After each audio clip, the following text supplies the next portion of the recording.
like if you were looking at a normal reflective screen, like here, let me. If you were looking at a normal reflective screen, like I don't know, like a phone screen or something like that, you would see my hand like here, like flashing all over the screen. You do not. This does not have any reflections, basically at all. It's actually kind of impressive. One other kind of neat thing, and I'm not entirely sure that I'm going to be able to show how this works very effectively, but this up here, okay, see, you can see right here, this is like a scroll wheel, like a flywheel, kind of like an old school iPod. And what you can do is you can swipe in from the corner here to turn it on and off. If you'll see, like when I swipe down, get a little LED display up here, and then you push the button to activate it, and then you push it again, and then you can adjust the system volume with this flywheel, okay? You can also use this as like a scrubber wheel if you're doing like something like a DaVinci Resolve or something like that. It's pretty cool. I'm really into this. I really want a chance to play with this a little bit. You can push the button again, and you can go to brightness, and you can turn the brightness down or turn the brightness up. You know, whatever you want to do, and it's really neat. I really dig that. Other than that, it's not a light PC, but it's not heavy either. It's about 4.3 pounds. I believe they said 1.95 kilograms, so whatever that is. It's fairly thin when it's closed, so it's 14.9 millimeters thick, which is kind of impressive given the amount of power that this laptop has in it. Okay, good, there's no lock screen, so that's good. I didn't screw anything up.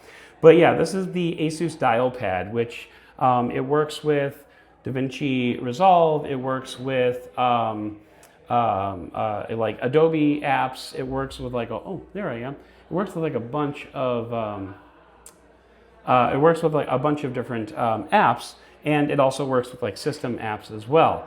So this is 6 speakers also in here. There you can see there's a speaker grill on the deck, which is very cool. And then for I/O, we have a card reader, we have a USB-A port over there, and then flip it over on the other side, we have another USB-A port, a USB-C, HDMI, and I believe that is I can't read it, it's, is that a display port? Probably a display port.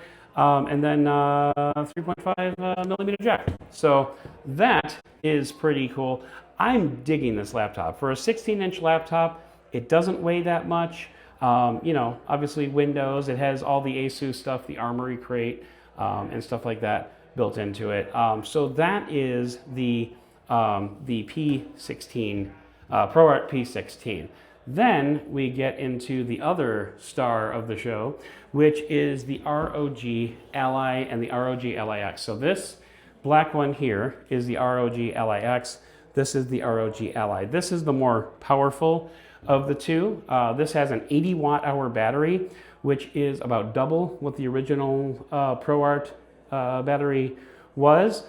This also runs on AMD. This is an AMD Ryzen Z2 Extreme processor on here, and so this is how, you know, you can do a little gameplay here. I don't know what this game is or how to play it, but you know, it's a game and I'm playing it. I'm a real big gamer, as you can probably tell. This is a 7-inch display. It runs at 500 nits. It's a full HD display, and it runs at 120 20 hertz, which is, you know, good for gaming. And you've got like all the familiar, you know, the A, B, X, Y buttons. You've got triggers up here. You got triggers on the back, and you can run, you know, some really serious AAA titles on here if you wanted to. I believe this has, I could be wrong on this, but I believe it's up to a terabyte worth of storage that you can have in here. It also is optimized for Xbox. So when you are, this is the Xbox optimized interface. So this has just like a list of all your games, and this works with, you know, Xbox Game Pass and you know, gamer stuff. But no, so it's really kind of cool because you can, you know, jump in and jump out of any of your games, and you can launch, multiple, you can launch another game if you want.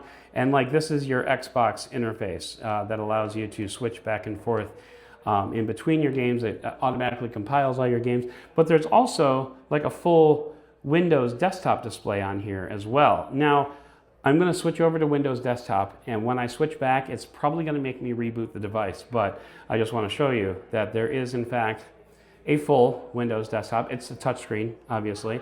Again, it's a full HD display, so 1080p.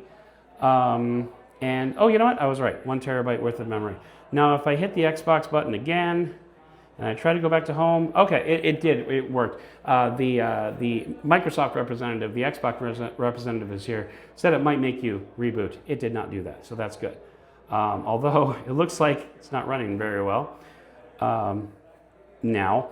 So what Microsoft did for this, what Xbox did, was when you boot this device up, you don't get a choice. You don't get a choice to boot up into Xbox mode or into full Windows mode. It just goes straight into Xbox mode. And what that does is it's optimized for this Xbox mode. It turns off, according to the Xbox representative, it frees up about 2 gigabytes worth of storage that Windows 11 would otherwise be using. Yeah, I probably should have rebooted this. In fact, maybe I'll just go ahead and do that. But so it frees up an extra 2 gigabytes worth of storage that you can then switch over into, use it for your VRAM or use it for, whatever. It's just those extra resources that are now available to you because you're running this Xbox optimized interface. And then they were saying, in terms of battery life, it varies very greatly on what games you're playing and how hard you're running those games. If you're like in a performance mode, it'll last a lot longer. They said this is twice the battery of what came on the original Xbox Ally. It's an 80 watt hour battery for the Ally X and a 60 watt hour for the Ally, which I think I already told you. But anyway, I gotta remember what the pin was. No, that's not it. No, that's not it. No, that's not it. I think I typoed that one. Uh-oh. All right, I screwed this again. All right. So, sorry, I guess I won't be able to show you any more gameplay on this because I screwed up the login. But anyway, so this is the ROG XBox Ally. I don't have pricing on this. If I do, I will include it in the description below. Yeah, so I'll include pricing for all 3 of these devices. So once again, this is the ROG XBox Ally X, this is the ROG XBox Ally, and then this is the ASUS ProArt P16 display. I am Adam. I am in New York City. I'm going home tonight, hopefully. I'll see you. Don't forget to like and subscribe. Click down below and comment. Are you looking forward to using any of these devices? Do you think this is going to be? Are you a gamer? What games do you play? What games should I play on this device when I review it? Because I probably will be reviewing it. So let me know down in the comments below. Like, subscribe, comment, share. Invite friends over, have them watch the video with you, whatever. It's all good, and I appreciate every single little bit of it. I'm Adam from New York. Peace out.